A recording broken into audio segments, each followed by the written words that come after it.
the high points are and that kind of information. So I just have the revenue in front of you today. Right. Okay. And is the revenue just from revenue from payments from parking meters? It does not include parking tickets? Correct. That's Okay. a whole separate number, All right. which in itself has also increased substantially. Yep. And then the conversation we had earlier today was to increase the parking revenue, sorry, the parking meter hourly rate by 25 cents across the board. That's correct. And that's going to help, Yeah. for example, take us from 50 to 60% on the compensation for our employees as well. Yeah, that'll increase the revenue by, I think it was 350, 360,000, something like that. Mm-hmm. And so, Wayne, I think I probably asked you this question before, but I don't have it clear in my head, so I'm going to ask you again. So the number that you came up with for how much revenue that will generate by that extra quarter an hour increase in the parking rate, since we don't have the real specific data on exact, on spots and how many times they're used and all that, is that revenue projection just based on 25 cents being a whatever percent increase and then saying that our parking revenue is going to go up that percent, or is it a more sophisticated calculation? Well, I looked at there was a more extensive study done a year ago on, and I think there was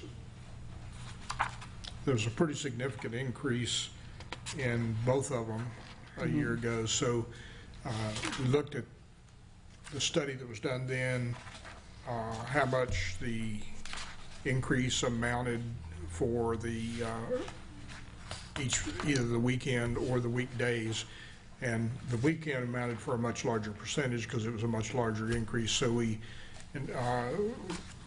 used those numbers, did the math to come down with a quarter on each one would raise that $350,000. So yeah, it was a little more than just a percentage, but it was we looked at both of them, how it would impact both of them.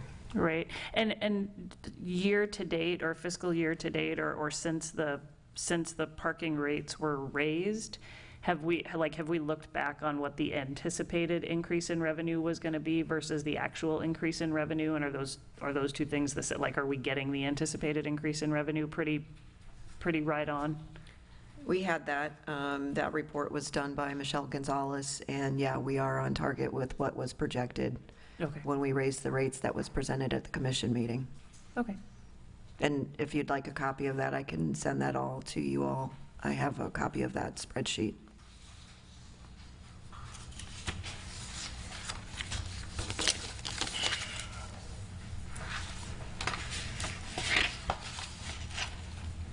Okay, any further questions for Jennifer? Nope. All right, thank you. All right, next we have item 6B, a discussion on board member attendance. Yes, thank you.